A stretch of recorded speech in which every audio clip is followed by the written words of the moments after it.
কবিতাটিৰ শিৰোনাম আকাশবাণী গুৱাহাটী। পাঠ কৰিছে যুৱৰাজ কুমাৰ দাসে। হৃদয়ৰ মণিকোঠাত ৰেডিঅ'ৰ স্থান। প্ৰিয় আকাশবাণী গুৱাহাটী।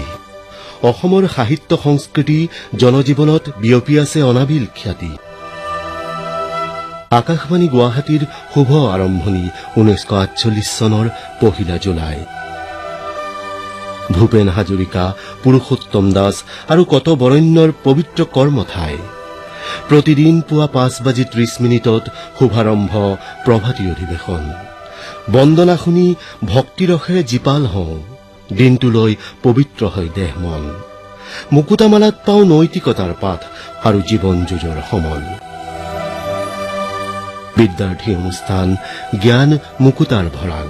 শিক্ষাৰ্থীয়ে শুনি পায় ভাল ফলাফল। আজি পুৱা নুশুনিলে দিনটো আধৰুৱা। অনুষ্ঠানটোলৈ আমাৰ বিশেষ টান। নিয়োগ বাতৰি, নতুন দিগন্ত, প্ৰজ্ঞা, আজিৰ প্ৰসংগৰো আছে গুণগত মান। গীতিমালিকা, বৃন্দগানৰ গীতৰ শৰাইত বিচাৰি পাওঁ কেঁচা মাটিৰ সুবাস। আঞ্চলিক বাতৰিত দেশ বিদেশৰ ভাল বেয়া খবৰৰ আভাস।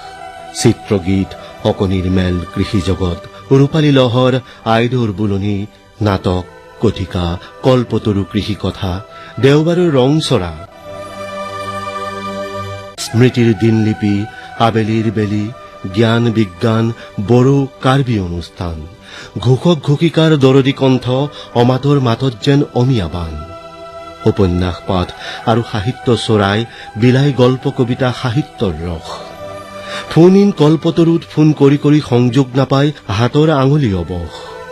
আকাশবাণী গুৱাহাটী নিসংগৰ সংগী, জীৱন যুঁজৰ অমল প্ৰেৰণা। হে প্ৰিয় নৱ প্ৰজন্ম, ৰেডিঅ' শুনিবা, কাতৰে জনালো আহ্বান।